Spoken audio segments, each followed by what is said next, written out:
Si ignoras lo que ocurrió antes de que nacieras, siempre serás un niño. Cicerón.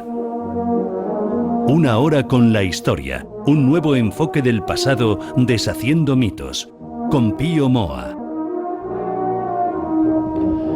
Pues como todas las semanas en radio ya estamos con don Pío Moa, una hora con la historia, con nuestro historiador de cabecera. Don Pío, muy buenas tardes. Hola, buenas tardes. Supongo en estas circunstancias en las que estamos haciendo el programa, pero yo creo que lo importante es que salga y lo saquemos adelante. ¿Tenemos un editorial hoy, don Pío? Bueno, realmente lo único casi que hay que hablar es del coronavirus y de que el coronavirus tenemos una doble plaga, porque una parte es el coronavirus propiamente dicho y por otra parte el gobierno que tenemos, que es otra plaga, ¿no? Sí, es otra plaga incluso más peligrosa. Yo en el blog pues he estado hablando un poco de eso. La verdad es que a primera vista uno se sorprende de que se tomen medidas tan drásticas, porque el número, aunque se decía que iba a aumentar en progresión geométrica, de tal manera que una profesora de matemáticas decía que a partir de un solo infectado podría haber 21 millones al cabo de 16 días, ¿no? Uh-huh. Esto no se ha dado ni remotamente. Pero desde el primer infectado que hubo en España, que tardó bastante tiempo en ponerse medidas serias, pues no se ha llegado más que a un pequeño número de infectados, ¿no? Luego además hay otra cuestión que llama la atención, y es que la gran mayoría de los fallecidos son ancianos que además tenían otras patologías. Entonces, claro, mientras que la gente más joven, pues la mayor parte de ellos, no todos, claro, pero se curan con bastante rapidez y bastante facilidad, y muchos de ellos ni se van a enterar que han estado infectados porque apenas le dan síntomas, ¿no? Entonces, claro, uno ve estas cosas y dice, bueno, no es una reacción exagerada, pero la verdad, cuando uno ve que en todos los países toman las mismas medidas, que tienen unos costes económicos terribles, pues piensa que tiene que haber algo de verdad en todo ello, ¿no? Y vamos a suponer que realmente hay algo de verdad y que es un peligro mucho mayor de lo que se dice. Uh-huh. Pero claro, las medidas que se toman se justifican como medidas de choque para parar en un corto plazo la difusión de la pandemia. Sin embargo, son medidas que si la pandemia se prolonga mucho pueden resultar inasumibles, porque pueden hundir la economía de un país, pueden provocar quiebras en cadena, millones de parados, y pueden colocar el propio sistema económico mundial pues en una crisis muy muy complicada. Uh-huh. Y política también. En España tenemos además la crisis política, o sea, de un gobierno de delincuentes y de estafadores que además no tiene el menor reparo en mentir, en utilizar el poder del Estado de manera torticera, y todo esto aumenta mucho el peligro. La verdad es que la situación es desesperada, ¿eh? Es tanto desesperada no diría yo, pero como se prolongue mucho, eso me refiero. Puede ser desastrosa realmente, ¿no? Esto ya, claro, los economistas cada uno hace sus previsiones, porque casi nunca coinciden unos con otros, ¿no? Pero una previsión bastante lógica y normal es que puede venir una crisis peor incluso que la del 2007-2008, uh-huh. La que empezó entonces, ¿no? Uh-huh. Esto puede ocurrir, por desgracia, y en fin, nos encontramos, ya digo, como en un momento en que además no estamos hablando de los países ricos, pero pensemos en los países pobres. Uh-huh. O sea, en la India están adoptando las mismas medidas. Claro. Y eso allí cientos de millones de personas viven comparativamente en una tremenda pobreza. Sí, a esos la escasez puede determinar el hambre masiva, ¿no? Realmente, ¿no? He leído algunos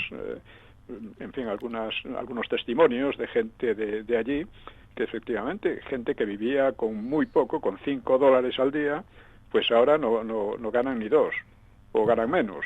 Y con eso ya no pueden ni alimentar una familia de ninguna manera. Claro. Es que es una situación, y muchas de estas personas les han dicho que se confinen en sus hogares cuando no tienen hogares, cuando carecen de él, ¿no? Efectivamente, también. Viven en la calle muchísima gente, ¿no? Y viven de la limosna, además. Sí, y eso que la situación en la India no es la que era hace, por Claro. ejemplo, 20 años, que ha mejorado muchísimo, pero aún así llevaba tiempo que la economía se estaba estancando y ya digo, la pobreza allí no es lo mismo que la pobreza aquí. Sí, así es. Bueno, pues tenemos ese panorama que puede cambiar muchas cosas, muchas perspectivas que tenemos sobre, digamos, la política y la vida en general. Y simplemente yo creo que lo único que podemos hacer es estar atentos y tratar de echar al nuevo Frente Popular. En el blog he puesto también una entrevista que me hicieron en Alto y Claro sobre la situación actual, la relación con la guerra, la relación con el Frente Popular, o sea, por qué se perdió el Frente Popular la guerra, etcétera. Y hoy en el blog también comento un poco la injusticia histórica de Franco, ¿no? Mediante una especie de monólogo del presidente, del doctor, que dice, pero ¿cómo es posible que un tío tan inepto, tan torpe, tan estúpido, tan mal militar y tal, gane la guerra, luego todo el mundo se le eche encima, lo aíslen y tal, y salga siempre adelante, siempre sale bien el cabrón? ¿Cómo es posible ¿Cómo es esto, posible no? que eso pasara, no? Sí. ¿Cómo es posible? Dice, es una injusticia histórica. Entonces, bueno, recomiendo a los que tengan un poco de sentido del humor que lo lean, porque claro, es poner de relieve lo que es toda esta historiografía absolutamente absurda, ¿no? que han tratado de meternos. Vamos, que intenta meternos mediante una ley, además, que es una ley, claro, típica de Corea del Norte o de Venezuela, pero que aquí no puede ser. No puede ser. No. Pues, Y bueno, sí. quería hablar también de que el coronavirus nos está afectando a la cuenta. Es decir, las colaboraciones pues han descendido y quiero insistir de nuevo en la campaña de 300 por 10. Si conseguimos 300 personas que den simplemente 10 euros al mes, que es una nadería, pues el programa puede seguir adelante sin ningún problema. Pero ahora, pues, no conseguimos pasar de 40 o 50 personas que den 10 euros. Y eso, claro, por supuesto, tenemos otros que dan más. Hay algunos que dan 100 y hasta 200 euros, ¿no?, cada mes, pero claro, son muy pocos. Y es más importante que sean muchos los que dan poquito que pocos los que dan mucho.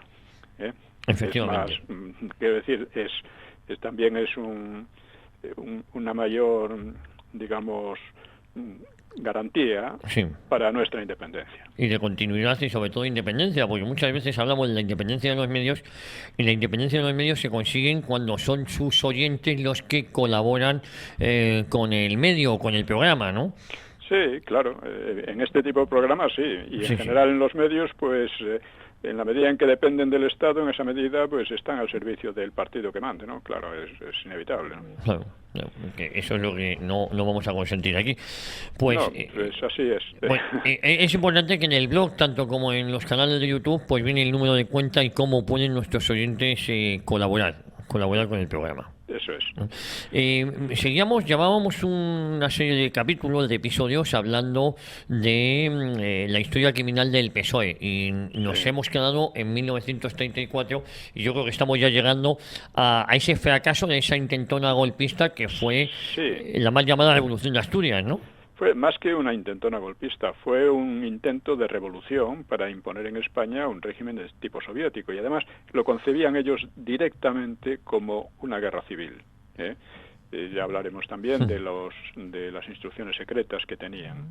Hoy vamos a hablar de cómo se hunde por fin la Comuna asturiana. Habían montado una especie de comuna en imitación de la Comuna de París, que además tuvo un enorme eco en toda Europa, ¿no? Y en todo el mundo, pero sobre todo en toda Europa, ¿no? Bueno, pues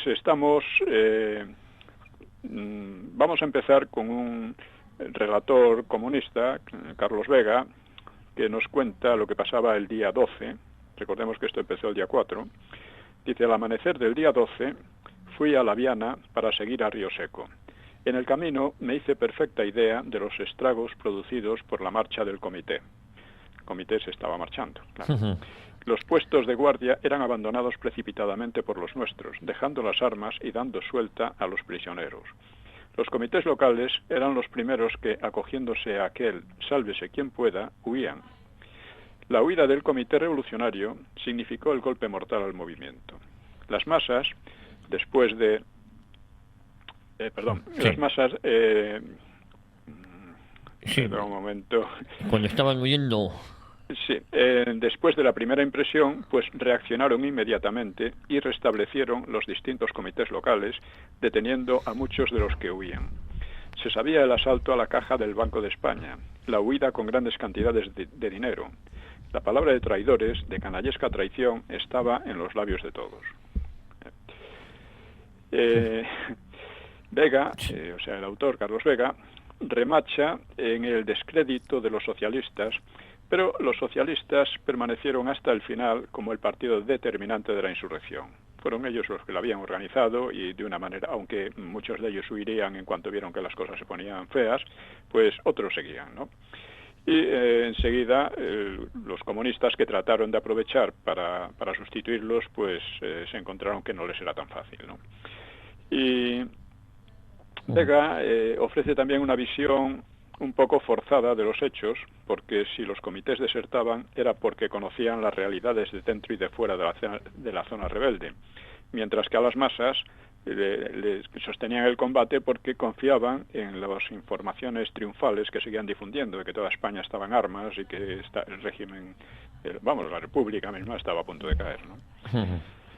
Los comunistas y algunos jóvenes socialistas pues improvisaron en Sama el día 12, estamos hablando de ese día, un segundo comité regional que intentó contener la desbandada. O sea, muchos desertores fueron detenidos y estuvo muy cerca de ser fusilado el líder del PSOE, Teodomiro Menéndez, uno de los pocos que al principio habían sido contrarios a la insurrección. Pero que lo había secundado por disciplina. O sea, esta disciplina de partido que llega a ser nefasta, ya lo vimos en el caso de Besteiro, que está denunciando que estos están provocando la guerra civil, pero siguió dentro de eso hasta el final de la guerra. Siempre a disgusto, siempre cabreado y marginado, pero sin romper con un partido guerra civilista, que él denunciaba como guerra civilista, que quería imponer aquí un régimen de lo peor que ha habido en la historia, ¿no? Bueno, otros, en cambio, otros dirigentes, pues les perdonaron a cambio de combatir en la línea de fuego, ¿no? El mismo Grossi, del que hemos hablado en otras ocasiones, del trotskista, vamos a llamarle así, aunque no era propiamente, pues fue detenido y liberado a duras penas. El comité dispuso transformar las milicias en todo un ejército rojo, mientras insistía en el bulo de que la Unión Soviética iba a intervenir inmediatamente. Todo esto se sostenía a base de bulos y de mentiras y de... falsedades, ¿no? Todo. Un poco lo que pasa ahora, ¿no? Muchas cosas. Pero estos nuevos jefes, pues, no tenían suficiente prestigio y además las circunstancias ya les impedían reorganizar la lucha, ¿no?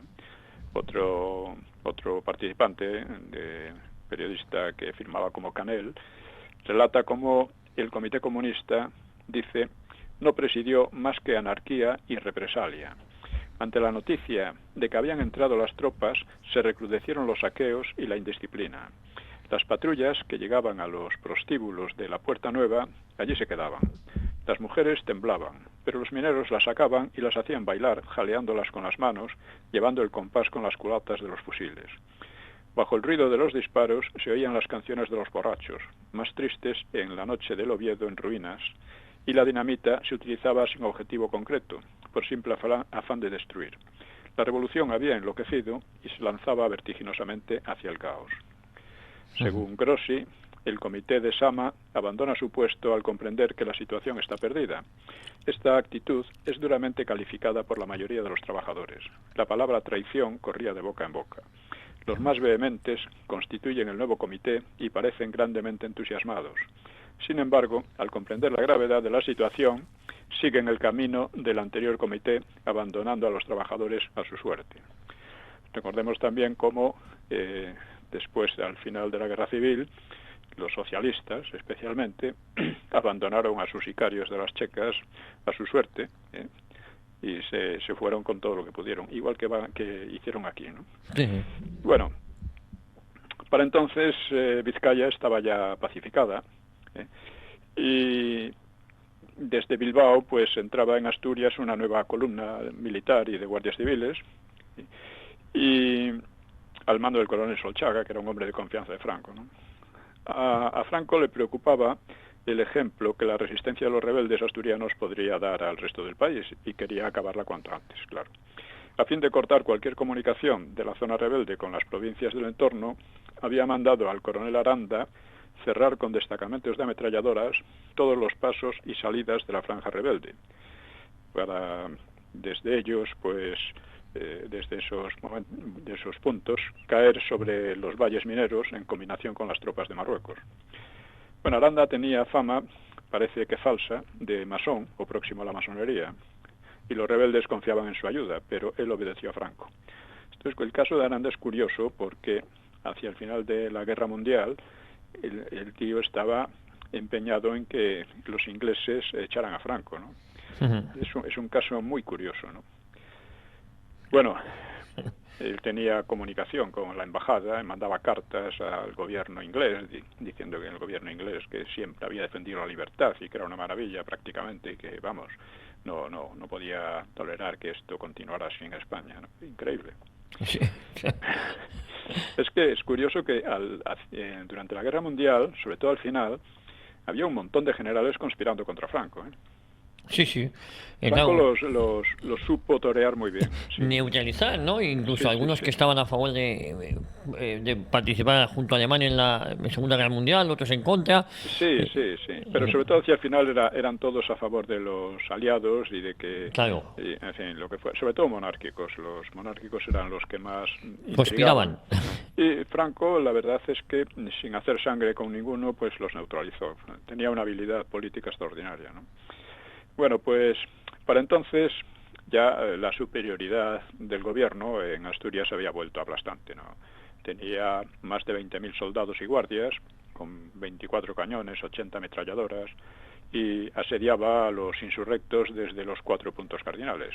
O sea, tomaba la ofensiva en la misma Oviedo, además. Como además les apoyaba la aviación y varios buques de guerra en la costa, pues los revolucionarios, aparte de tenían también numerosos milicianos y también otros muchos hombres y mujeres en tareas de apoyo, pues también disponían de abundante armamento y tenían a su favor el conocimiento del terreno, que era muy abrupto y era fácil a la resistencia, pero ya estaban en una gran inferioridad, ¿no? Su talón de Aquiles, ya al cabo de la primera semana, pues estaba en la escasez de municiones, porque, escribe Grossi, les habían inducido a soluciones desesperadas, ¿no? Dice él, hemos perdido ya toda esperanza de hacernos con una cantidad de municiones. Para aprovechar todas las posibles, acordamos lo siguiente. Los camaradas que disparan en el frente con fusil deben tener cuidado de no perder las cápsulas con el fin de que puedan ser cargadas y utilizadas de nuevo. Se ha encargado a varios camaradas ir detrás de los combatientes, recogiendo las cápsulas vacías. Disponen para ello de un cesto. Su misión es por demás expuesta, ya que tienen que encontrarse en plena línea de fuego. Una vez que han recogido cierto número de cápsulas, corren a depositarlas en una camioneta, en la cual se hará a toda velocidad hacia la fábrica de Trubia. Y este Grossi explica también por qué estaban tan escasos de municiones. Dice, al comienzo del movimiento se hizo un gran dispendio de municiones. Muchos camaradas disparaban a tontas y a locas, derrochando miles de proyectiles inútilmente. Y además calcula, dice, con las municiones gastadas durante la insurrección asturiana se hubiese podido emprender la conquista de toda la península. Es una exageración, sí. Pero es verdad que estaban muy alegres al principio, ¿no? En Oviedo, en la mañana de aquel viernes 12, pues López Ochoa hacía formar a la tropa en el cuartel de Pelayo, le avergonzaba su pasividad y daba la orden, que se cumplió enseguida, de despejar el cerco al cuartel. También hizo fusilar, según parece, a un grupo de prisioneros, entre 19 y 48, según versiones, quizás porque los había capturado con armas o tras un juicio sumarísimo, ¿no? Porque en principio el capturar a milicianos y personas no militares con armas, pues suponía la pena de muerte, ¿no? El fusilamiento inmediato. En muchos casos. Sí. Esto lo había dicho Azaña ya cuando una insurrección anarquista dijo que aquel que se cogiera con armas en la mano se le fusilara. Y era lo que hicieron los alemanes en las insurrecciones comunistas que hubo por ejemplo, en Baviera y en Hamburgo. Y por supuesto la de los espartaquistas.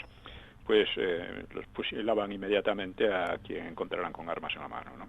Porque se suponía que no tenían derecho a las leyes militares, ¿no? A las leyes, Claro, que rigen los códigos militares, ¿no? Sí, de Ginebra, ¿no?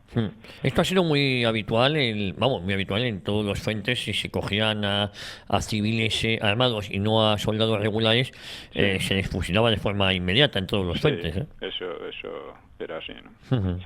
Bueno, pues hacia las 2 de la tarde de aquel día, pues las tropas de Yagüe, las africanas, ¿no?, las había mandado Franco, pues entraban ya en Oviedo.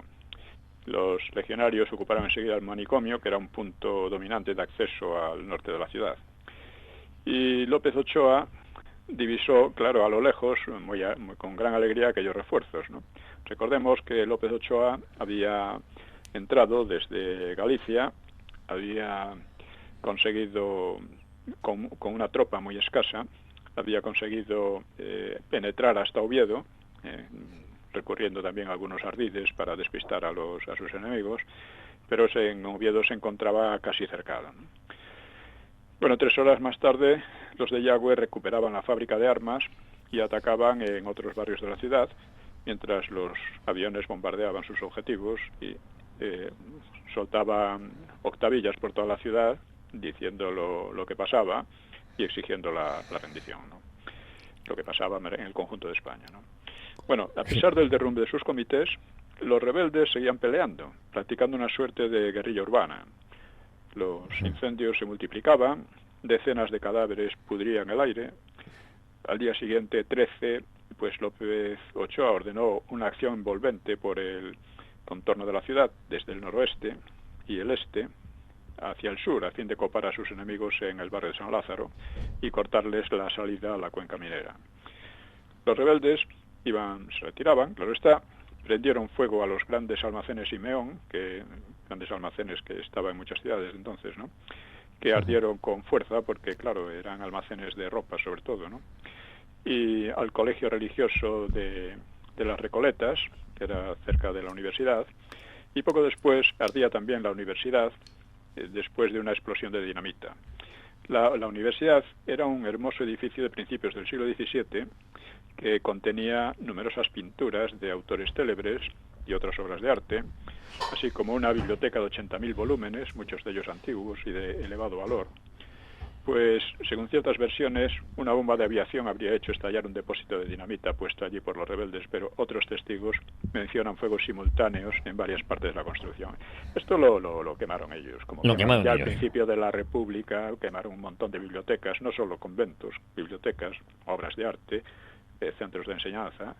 Es una tradición ya en digamos, esta especie de revolucionarios medio locos que tenemos aquí y que todavía siguen, ¿no? Bueno, pues Grossi, además, siempre dice lo mismo, o sea, quienes queman, quienes son los culpables de los asesinatos y de los incendios son los otros, es la derecha, ¿no? Dice, es una maniobra muy habitual, lo veo, ¿no? Sí, muy habitual, ¿no? Dice, Grossi, por ejemplo, acusa a los chacales, hienas, asesinos profesionales del tercio y de los regulares. En algunos casos, pues pudo haber habido algún incendio de este tipo, ¿no?, o algún bombardeo lo causó, ¿no? Pero hay pocas dudas de que la mayoría de las destrucciones por fuego y dinamita las realizaron los revolucionarios, ¿no?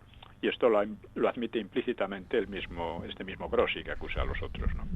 Dice, en la calle Uría ha sido incendiado el Café Niza, desde donde nos hacían fuego graneado, y el Hotel Inglés, una librería y 3 edificios más. Por la calle Fruela, el restaurante Tutto, la joyería, la universidad, la casa Singer, los almacenes Simeón, la casa de aparatos eléctricos, el Banco Asturiano, el Hotel Covadonga, el Garaje España, la Audiencia, etcétera.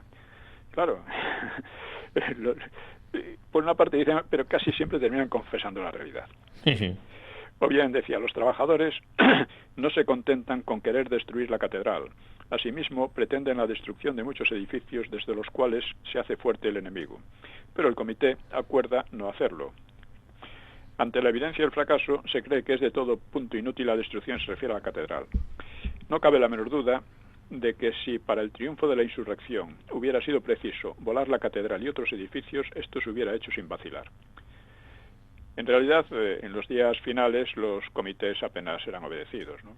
El día 11 ya había habido un intento de dinamitar la catedral, lo que pasa es que lo habían impedido los tiroteos desde la propia catedral, ¿no? Las quemas habían empezado en los primeros días, no era de los últimos días nada más, y en los últimos se hablaban de convertir en cenizas la ciudad entera.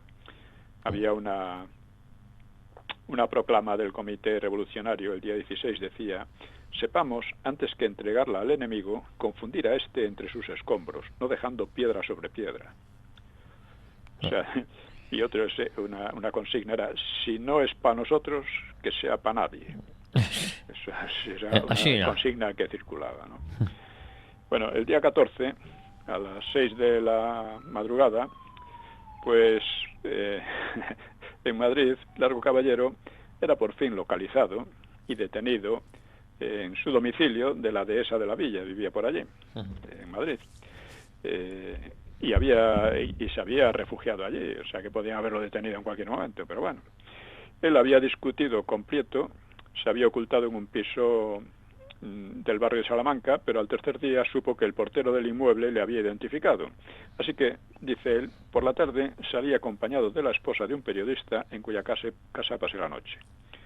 Para entonces ya debió de haber renunciado a la lucha, ¿no? Pues dice: al día siguiente decidí irme a mi casa a esperar con mi mujer y mis hijos los acontecimientos. El doctor Julio Bejarano me acompañó en estos traslados. Algunas veces fui dentro de una ambulancia y el doctor, con su bata blanca, cuidando del pobrecito enfermo, haciendo como que estaba enfermo, ¿no? Para llegar a la casa habíamos atravesado medio Madrid. La glorieta de Cuatro Caminos estaba ocupada militarmente, con ametralladoras dispuestas a hacer fuego. Lo mismo que en agosto de 1917. Fue la primera insurrección de los socialistas, recordémoslo. Dice: pensando en la confianza que habíamos depositado en algunos elementos militares, creí que iba a ponerme verdaderamente enfermo, porque les fallaron la mayoría, ¿no? Seguí en casa recibiendo a mi enlace. Una madrugada rodearon la casa unos cuantos camiones con policías y guardias de asalto.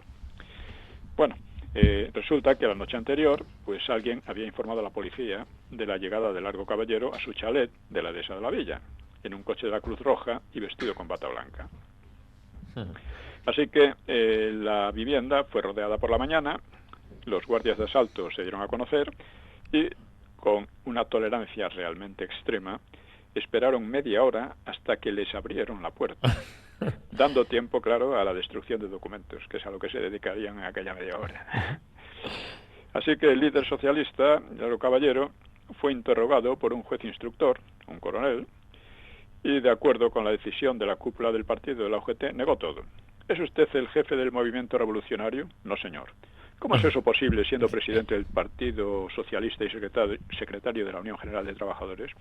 Pues ya ve usted que todo es posible.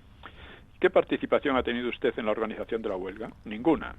¿Qué opinión tiene usted de la revolución? Esto lo dice él mismo, ¿eh? ¿Qué opinión tiene usted de la revolución? Señor juez, yo comparezco a responder de mis actos y no de mis pensamientos. Dice, ¿quiénes son los organizadores de la revolución? Dice, no hay organizadores. El pueblo se ha sublevado en protesta por haber entrado en el gobierno los enemigos de la República. Estaban destruyendo la República y es siempre este confusionismo terrorífico, ¿no? Y además, don Pío, esto llevaba meses organizándolo y los ministros de la CEDA entraron el 2-3 de octubre. Sí, lo empezaron a organizar en cuanto perdieron las elecciones. Eso es. Bueno, según los recuerdos del propio Largo Caballero. El informe judicial constata que el político declaró que no era el jefe del movimiento ni de nada, que no había salido de su casa en esos días, enterándose de los sucesos por la radio, sin dar ni recibir órdenes al respecto, que sus discursos no eran revolucionarios, ni él tenía por qué hablar del movimiento al cual no condenaba ni aplaudía, y que su influencia en el PSOE era nula. O sea, lo dice así, con todo el descargo. Con todo el ¿no? descargo, sí. Es un poco como lo que pasaba con Companys y tal, ¿no? Que estaban organizando, provocando, desestabilizando, y lanzando proclamas grandilocuentes y tal, y al mismo tiempo decían que no pasaba nada, que lo suyo era normal, que era moderado incluso, ¿no? Prieto se fugó a Francia un poco después con la ayuda del comandante aviador Ignacio Hidalgo de Cisneros. Este era un aristócrata que simpatizaba con el comunismo y que más tarde llegaría a dirigir la aviación del Frente Popular en la segunda fase de la guerra, ¿no? Pues en aquel momento Hidalgo ejercía de agregado aéreo español en Roma, pero al estallar la revolución abandonó su puesto sin avisar a la embajada y se trasladó a Madrid con la idea de hacer algo por la revolución. Su utilidad consistió en cruzar con Prieto la frontera de los Pirineos. El líder socialista, que era muy voluminoso, pues iba escondido en el incómodo maletero del coche de un amigo suyo, llamado Arocena, e Hidalgo, embutido en su flamante uniforme al lado del conductor, pues disipaba las sospechas en los controles, ¿no? Se ocupaba de... Claro, en los controles lo veían como un uniforme militar y decían, bueno, esto no hay problema, ¿no? Así que Prieto, ya cuando se vio a salvo, se juró no volver a implicarse en acciones como la que había protagonizado, aunque de labios afuera él siguió ensalzando la revuelta, pues, en fin, a pleno pulmón, ¿no? En París promovió una campaña internacional muy resonante en defensa de la revuelta, de la insurrección y de los implicados en ella. Hidalgo había abandonado su puesto sin permiso ni información, pero volvió a Roma con la misma tranquilidad y solo 6 meses después perdió su cargo, pero sin más consecuencias. O sea, que ya era como funcionaba aquello entonces, ¿no? Justo así. Bueno, pues en el norte, volviendo al norte, los insurrectos realizaron un esfuerzo final por imponerse en Oviedo. En Oviedo se les iba yendo de las manos rápidamente, pero esas columnas de auxilio a Oviedo no contaron con muchos voluntarios, ¿no? Con todo, las proclamas sostenían la moral de combate con su optimismo de siempre. Camaradas, ha llegado el momento de hablar claro. Ante la magnitud de nuestro movimiento ya triunfante en toda España, os recomendamos un último esfuerzo. Cataluña está completamente en poder de nuestros camaradas. En Madrid, Valencia, Zaragoza, Andalucía, Extremadura, Galicia, Vizcaya y el resto de España solo quedan pequeños focos enemigos. Urge, pues, terminar de una vez con esta situación en lo que respecta a Oviedo, dar el último empujón a los defensores del capitalismo moribundo, no hacer caso en absoluto de los pasquines que arrojan. Era tratar de mandar a la gente como carne de cañón, haciéndoles creer que ya estaba todo ganado, ¿no? Bueno, las últimas jornadas pues transcurrieron entre fuertes lluvias, un tiempo muy malo, ¿no? La operación militar de envolvimiento, digo malo porque estas cosas casi siempre causan cierta desmoralización, ¿no? La operación militar de envolvimiento del día 13 no fue cumplida del todo porque la columna que bajaba por el este tropezó con una resistencia obstinada en los barrios de Villafría y San Lázaro. Estamos hablando, naturalmente nuestros oyentes, la mayoría no conocen estos barrios, pero en fin, se pueden hacer una idea, ¿no? Allí se defendían los rebeldes porque defendían su vía de retirada hacia la cuenca minera. Bueno, pues pese al apoyo aéreo, las tropas eran expulsadas a veces de posiciones ya conquistadas y tenían que volver a asaltarlas. En el curso de los asaltos, las tropas habrían asesinado a varias decenas de paisanos no revolucionarios, incluidos mujeres, según denuncias hechas más tarde. Pero claro, era muy difícil distinguir, ¿no? Y temerosos de verse cercados, pues los rebeldes abandonaron el interior de la ciudad el día 14 y López Ochoa entonces reorganizó sus fuerzas con vistas a una ofensiva de más envergadura, y aunque por 2 días se limitó a hostigamientos, ¿no? Y ese 14, que era domingo, llegaban a Campomanes y Vega del Rey, que era por el sur, los refuerzos legionarios y moros, y Franco sustituía al general Bosch, que era un hombre excesivamente cauto según su criterio, ¿no? Lo sustituyó por el general Balmes, que era un viejo compañero suyo de la Legión y en el que tenía plena confianza. Ahora tenemos a un historiador chiflado diciendo que Franco A Viñas. asesinó a Balmes, ¿no? Sí, hemos hablado de alguna ocasión como Moisés Domínguez desmonta toda la coartada Sí. Es una cosa de locos, Viñas, ¿no?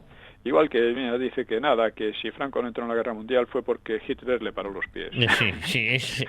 No, además... Cuando hay las cartas de Hitler casi rogándole que por favor, que que entre de una entrara. vez. Sí. Pues nada.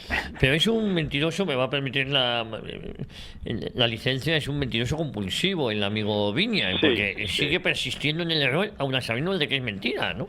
Sí, no, yo parece un poco mal de la cabeza, diría yo, ¿no? Lo que ocurre es que, claro, tiene a su servicio pues los medios y toda la memoria histórica y todas estas historias, ¿no? Sí, sí. En fin. Continuamos. Bien. Ya estaban pues López Ochoa, Yagüe y Balmes, que los tres eran mucho más resolutivos que los que habían estado hasta entonces, sobre todo Bosch, ¿no? Bueno, Yagüe, precisamente, que estaba a las órdenes de López Ochoa, empezaba a mostrar cierto recelo por las medidas de López Ochoa. Se quejaba de que exponían innecesariamente a los legionarios irregulares y pretendía no deberle obediencia, ¿no? Quería depender solo de Franco y no de López Ochoa. La tirantez entre los dos, pues, alcanzó al borde del homicidio. Dirá Yagüe: llegué a echar mano a la pistola ya sin seguro, refiriéndose a una borrascosa entrevista que López Ochoa relata en términos similares. Dice: le juro que le pegaba 2 tiros antes de que sacara el arma. Pero el africanista tuvo que resignarse al mando de López Ochoa. O sea, Yagüe tuvo que resignarse a obedecer a López Ochoa, del cual desconfiaba, ¿no? Porque lo veía un poco dudoso y que además estaba un poco poniendo como carne de cañón a los suyos, a los legionarios, ¿no? Bueno, pese a la ventaja que ya tenían, los gubernamentales pues aún sufrieron, los republicanos propiamente hablando, eran de derecha pero defendían la República, pues aún sufrieron un fracaso el día 15, porque 3 compañías enviadas de Gijón a Grado para amenazar Trubia, pues retrocedieron en cuanto chocaron con una ligera resistencia. Es decir, que dentro del ejército había mandos que vacilaban mucho, ¿no? Que no se sabía muy bien qué postura iban a tomar. Bueno, ante la falta de autoridad del segundo comité, pues nació un tercero, otra vez socialista y radicado en Sama. Lo encabezaba Belarmino Tomás, que era un jefe de la UGT y secretario del sindicato minero, y era vocal de la Federación Internacional de Mineros, ¿no? Había sido director en una mina, la mina San Vicente, que era propiedad del sindicato, y mandaba una de las columnas de asalto a Oviedo. En realidad, la tarea principal de este comité fue negociar la rendición. No tenían ya nada que hacer, ¿no? No obstante, todavía el 16 circulaban llamamientos inflamados. Dicen: nuestra revolución sigue su marcha ascendente. Organizamos sobre la marcha el Ejército Rojo, el servicio obligatorio con incorporación a filas de todos los hombres desde los 17 a los 40 años. En pie de guerra, hermanos, el mundo nos observa. Rusia, la patria del proletariado, nos ayudará a construir sobre las cenizas de lo podrido el sólido edificio que nos cobije para siempre. ¡Viva la dictadura del proletariado! La dictadura del proletariado era la consigna del Partido Socialista entonces, que era la que criticaba duramente Besteiro, claro. Claro, es curioso cuando luego el PSOE actual omite esas soflamas, ¿no? Ah, sí, claro, parece como... sí, tú les oyes a sus historiadores y parece que no pasaba nada, que está... sí, hubo un follón, una huelga un poco dura, pero poco más, ¿no? Bueno, claro, todo esto, en realidad, la rebelión daba sus últimas boqueadas, ¿no? Las fuerzas de Yagüe pues eliminaban las resistencias finales en el sur de Oviedo y amagaban ya un ataque a la cuenca minera, y esto, claro, causó el pánico entre los sublevados. O sea que al día siguiente el comité estaba ya decidido a rendirse, ¿no? Bueno, vamos a otro aspecto extranjero. El día 15 se habían reunido en Bruselas los dirigentes de la Internacional Comunista, Torres y Cachén, con los de la Internacional Socialista, que se llamaban Van der Velde y Adler. Cachén planteó: hemos recibido instrucciones para preguntarles si no habría posibilidad desde ahora de ayudar a la gran revolución española que ha comenzado. Los comunistas pedían un plan de acciones conjuntas, incluyendo mítines y manifestaciones, huelgas para impedir supuestos suministros militares a Lerroux, suministros extranjeros, claro, de importación, ¿no? Exigencias a los parlamentos de todos los países para que protestasen por las bárbaras ejecuciones de que es víctima el pueblo español, y una ayuda material inmediata que no especificaban a los rebeldes. Esas medidas debían dar pie a un frente común. Dice, si afirmamos que las dos internacionales están dispuestas a entrar en lucha para defender a nuestros camaradas españoles, sería un gran hecho histórico, que daría al proletariado español e internacional una gran confianza en sí mismo. Los comunistas parecía eran los más decididos, perseveraban en su propuesta de frente común, aunque no pasase de formal, ¿no? Y los llamamientos de su prensa se multiplicaban. Hasta poco antes estaban llamando a los socialistas socialfascistas, pero sí, las cosas pueden cambiar. Dice, solo la unidad de la clase obrera del mundo puede llevar una ayuda efectiva a los obreros españoles, cortando el paso a la reacción española y mundial. Eso clamaba el periódico L'Humanité, que era el órgano del Partido Comunista francés, ¿no? Los socialistas, en cambio, pues claro, seguían recelosos, ¿no? Hay que decir que los socialistas españoles eran distintos de los otros socialistas europeos, ¿eh? Eran mucho más radicales que los otros, ¿no? Pues los de la Internacional Socialista tenían una larga experiencia, pues temían las maniobras comunistas y muchos de ellos no veían clara la conveniencia de comprometerse en un alzamiento que, según todas las apariencias, se dirigía contra un gobierno democrático y legal y rompía con las tácticas habituales de los partidos socialdemócratas. Pero el ambiente emotivo que se había creado por los combates de Asturias pues les impedía librarse de manera airosa de las propuestas comunistas. Así que prefirieron escurrir el bulto, excusándose en las diferencias internas dentro de la Internacional. Como había muchos partidos socialistas, unos que sí, otros que no, entonces pues siendo así no podemos tomar una medida clara, ¿no? Con todo, quedó abierto ya un portillo a la colaboración de comunistas y socialistas en algunos países, ¿no? La eficacia inmediata de aquellas propuestas pues fue nula, porque ya no quedaba tiempo para una ayuda efectiva. Pero la verdadera utilidad del apoyo a los insurrectos pues se iba a manifestar semanas más tarde en el plano de la propaganda, con un enorme daño para el gobierno republicano, para el gobierno que los había derrotado, ¿no? Bueno, el ataque decisivo, ¿cuánto tiempo queda? Nos quedan justo 20 minutos. 20 minutos. Sí, 19. Bueno, vamos a tener casi de sobra, ¿no? Sí. Porque la cosa ya se está terminando. Terminando en apariencia, en el aspecto, digamos, de la lucha abierta. De lo que pasó ahí, ¿no? Sí. Bueno, pues el ataque sobre los valles mineros pues iba a tener lugar el día 19. Previamente Yagüe pues ocupaba Trubia, sí, sin apenas esfuerzo. Dice, porque había cierta frialdad en la masa obrera, los ánimos habían decaído mucho y ya preví que en caso de un ataque enemigo no ofrecerían resistencia, dice Grossi.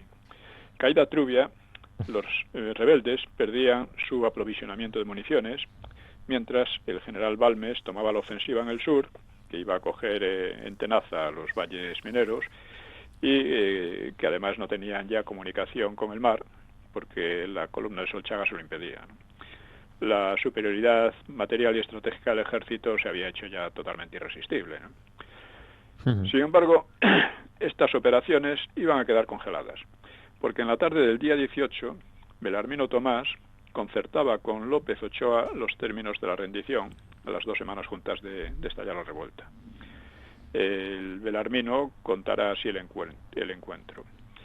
Dice, antes de que empecemos a tratar de lo que aquí me trae, quiero que no pierda usted de vista que quienes nos hallamos frente a frente somos 2 generales, el de las fuerzas gubernamentales, que es usted, y el de las revolucionarias, que soy yo. Y contesta López Ochoa, está bien, tengo sumo gusto en hablar con usted de todas estas cosas que nos preocupan. Celebraré que lleguemos a un acuerdo. Y siguió hablándome de esto lo cuenta Belarmino, como es lógico, ¿no? Siguió hablándome de lo equivocado que sería por nuestra parte que persistiéramos en la resistencia. Dice, va a costar mucha sangre a ustedes y al ejército, me dice. Está usted hablando con un republicano y un masón. Es preciso evitar consecuencias peores. Bueno, Tomás, entonces, Belarmino Tomás, alardeó de poseer dinamita suficiente para retrasar durante meses la entrada de los militares en las cuencas mineras, que según él, López habría dicho que sí, que era posible, ¿no? Y ofreció una rendición condicionada. Sí. El militar pidió la entrega de la mitad de los miembros del primer comité, de la cuarta parte del segundo y de todo el armamento. Tomás accedió solo a liberar a los prisioneros y a recomendar a sus hombres la entrega de las armas. Pidió también que no hubiera represalias, salvo las derivadas de la acción judicial, y que en vanguardia de las tropas que ocupaban los valles mineros no fueran legionarios ni regulares. El general renunció a los rehenes de los comités, conformándose con el cese inmediato del hostigamiento a sus tropas. Es decir, era una cosa así un poco blanda, ¿no?, por parte del militar, ¿no? Que sería también masón posiblemente, ¿no? Sí. El militar lo era, quiero decir, Belarmino Tomás, ¿no? La versión de López Ochoa coincide en lo sustancial con la de Belarmino. Las condiciones fueron aceptadas en un ambiente que ambos protagonistas juzgaron bastante cordial. Luego, Tomás marchó a Sama a dar cuenta a una muchedumbre que le aguardaba. Las gestiones habían provocado descontento entre los rebeldes y empezaron dice un testigo, comenzaron las cábalas y conjeturas, y como alguien comentaba la posibilidad de otra fuga del comité, se empezó a hablar de proceder a la detención de los miembros del mismo y a su cacheo por si hubiera habido reparto de dinero. Aquella masa se colocaba en una actitud amenazadora y algunos, provistos de fusiles, empezaron a tomar posiciones por puertas junto a los coches allí estacionados. Desde el balcón del ayuntamiento, Tomás explicó la triste situación en que ha caído nuestro glorioso movimiento insurreccional, que era la de un ejército vencido momentáneamente. De esa derrota, dijo, no somos culpables, puesto que el resto de la península no da señales de vida en lo que a la insurrección se refiere. Ninguna ayuda podemos esperar del proletariado, ya que este no es más que un mero espectador del movimiento de Asturias.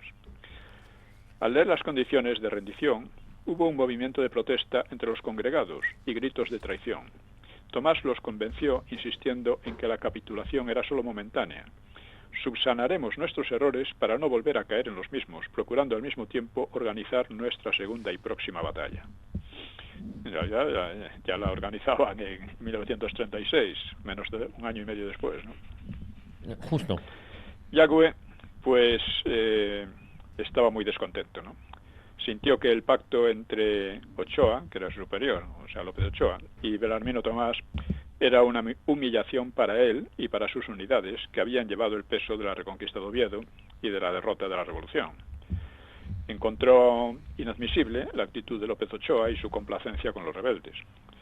Pensaba que estos recobrarían enseguida la moral, con lo que nada se habría solucionado y podría haber nuevas insurrecciones. En cambio, López Ochoa decía que con el trato había ahorrado sangre. Las diferencias de táctica y de enfoque entre los dos militares pues también reflejaban lógicamente las diferencias políticas.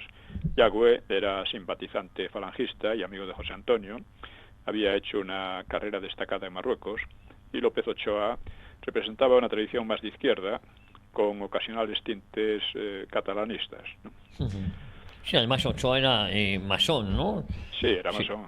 Era masón. Aunque eso no le liberaría de su triste No final. liberaría, no. Dice. Bueno, al día siguiente del pacto, las tropas ocupaban pacíficamente los valles mineros, mientras que los jefes insurrectos huían. Todavía ocurrieron algunos actos de violencia, ¿no? El más sonado fue la voladura de un camión, con muerte de 25 militares. Solo fueron devueltas 4.100 armas, quedando la mayoría escondidas para mejor ocasión. Y ello obligó al gobierno a un esfuerzo, lógicamente, por recuperarlas, y con ellas también el dinero sustraído de los bancos y para capturar a los implicados. El ministro, para ese menester, pues nombró al comandante Lisardo Doval, de la Guardia Civil, a quien le otorgó poderes especiales. Doval era un investigador sagaz, pero muy duro y sin escrúpulos había sido en la represión del terrorismo libertario en Barcelona, ¿no? En los años, antes de la dictadura de Primo de Rivera, ¿no? En los 20, efectivamente. Sí. Y como subrayando los temores de Yagüe, pues el comité se despedía al mismo tiempo que capitulaba con un manifiesto que se hizo célebre dirigido a todos los trabajadores. En ese manifiesto exaltaba la insurrección gloriosa del proletariado contra la burguesía y definía la rendición como un simple alto el fuego, como una tregua en la lucha, un alto en el camino, un paréntesis, un descanso reparador después de tanto surmenaje, de tanto estrés. Ahora se dice estrés. Surmenage es la expresión francesa. Josep Pla, que era corresponsal en Oviedo, pues opinaba: no ha de creerse que los sucesos de Asturias han sido la consecuencia de una llamarada momentánea. No creo que en la historia de las revoluciones fracasadas de Europa haya un precedente tan enorme como Oviedo. Es la política la que ha hecho posible esta hecatombe. Los hechos de Asturias son el final implacable de un proceso comenzado 3 años antes, como la noche del 6 de octubre en Barcelona es el final de un proceso inaugurado por la entrada del señor Macià en la política catalana. Hay cosas que no pueden ser, pese a que la gente haya acordado decir que el país no tiene lógica. Sí que tiene lógica el país. Lo que cabe es darse cuenta de ello, seguir las cosas con seriedad y prescindir de las superficialidades y de los optimismos sin ton ni son. Franco, por su parte, entendió la revuelta como el primer acto para la implantación del comunismo en nuestra nación. Y era la pura verdad. La pura verdad. Sí, tenía un alto concepto de sí mismo, Franco, y se atribuyó el mérito principal en la victoria. Dice: contaban los revolucionarios con las debilidades de aquel régimen y la incapacidad de sus cabezas rectoras. No contaban con que se trataba de una operación de guerra con todas sus consecuencias y que en el Ministerio de la Guerra iban a encontrarse con un capitán experto en la materia, claro. con él mismo. Con el propio Franco. Sí. Bueno, pues aquí se puede decirse que no termina la insurrección de Asturias, porque queda todavía la huida de los comités, el reparto de dinero, porque habían sacado, creo, 17 millones de pesetas de entonces, que era una barbaridad. Era bastante más que un euro de ahora. Y con ese dinero pues habían huido. Parte de él fue recuperado, otra parte sirvió para alimentar a varios de ellos que habían escapado al exilio, como Prieto. Otra parte iba a guardarse y sería utilizada primero para seguir la propaganda durante los meses siguientes y también para la campaña electoral de 1936, que como sabemos fue una campaña, fue unas elecciones fraudulentas, ¿no? Sí. Pues esto ya hablaremos de ello, porque todo esto merece ser hablado con detalle. Porque, ya digo, uno lee, por ejemplo, a Santos Juliá, las explicaciones que da sobre aquella insurrección, y bueno, son de risa, ¿no? Por lo visto, los socialistas eran tontos, y de Preston lo mismo, ¿no? Estaban así actuando como con desgana, sin mucha preocupación, porque claro, estaban muy asustados con la derecha, que iba a destruir la República, y entonces, este tipo de argumentación, de falsedades totales, ¿no? Claro, además tienden a decirnos que la CEDA era como el partido nazi alemán o fascista italiano, intentando confundir. Sí, bueno, eso ahora ya no llegan a tanto, pero eso lo ha mantenido durante mucho tiempo, ¿no? Sí. Ahora llegan a tanto, reconocen que no era ni era fascista ni tal, pero que era muy de derechas, muy reaccionario y que ponía en peligro las conquistas del primer bienio republicano. Esas conquistas del primer bienio republicano habían sido las que habían inclinado a la gente a dejar de votarles. A votar a la derecha. A la derecha. Porque esas conquistas eran una mezcla de ineptitudes, de demagogias, de violencias, y claro, que no iba a ninguna parte, ¿no? Empezando, por ejemplo, con la reforma agraria, sí, ¿no? Sí. De la cual se cachondea muchísimo el propio Azaña, que es que hay que ir a las fuentes originales, ¿no? para entender aquello, ¿no? Y además, don Pío, hay una cosa también muy curiosa, que estos mismos autores sostienen que en el primer bienio hubo mucha estabilidad en los gobiernos. Claro, es posible porque ellos colaboraron en la inestabilidad del segundo bienio, ¿no? Claro, hubo estabilidad en el primer bienio porque la derecha, no hubo tal... No hubo. O sea, en el gobierno se hubo mantuvo... intentonas, eso es. No, se mantuvo el gobierno, pero con varias insurrecciones anarquistas, con una serie de follones, con decenas de muertos, O sea que era una estabilidad muy relativa. Muy ¿no? relativa, sí. Vamos, o sea, es que el gobierno se mantuvo, hazaña, quiero decir, se mantuvo, siguió hasta que Largo Caballero, viendo que estaban perdiendo todas las elecciones parciales, pues decretó la suspensión, la anulación de las Cortes, o sea, Sí, el crear acuerdo con ellos. unas nuevas Cortes, elecciones, ¿no? sí. Que ocurrieron en noviembre de 1933 Sí. y que ganaron con gran diferencia las derechas, ¿no? Azaña mismo no habría salido elegido de no ser porque fue con su amigo Prieto a presentarse por Bilbao, en el que no tenía nada Sí, que nada que ver, ver ¿no? con Bilbao. Pues esta es la realidad. Y ¿por qué la gente votó a la derecha? Porque había tenido la experiencia de 2 años de izquierda. Pero esta izquierda, en lugar de reconocer las cosas y cambiar de política, al contrario, se radicalizó mucho más y promovió, ya digo, esta insurrección, ¿no? Que estaban izquierdas, separatistas, estaban todos juntos. Y usted sostiene, nos quedan un par de minutos, que además yo también lo suscribo, que este octubre de 1934 es el verdadero embrión de la Guerra Civil Española, ¿no? Es el comienzo de la guerra civil. Podría no haberlo sido, fue derrotado.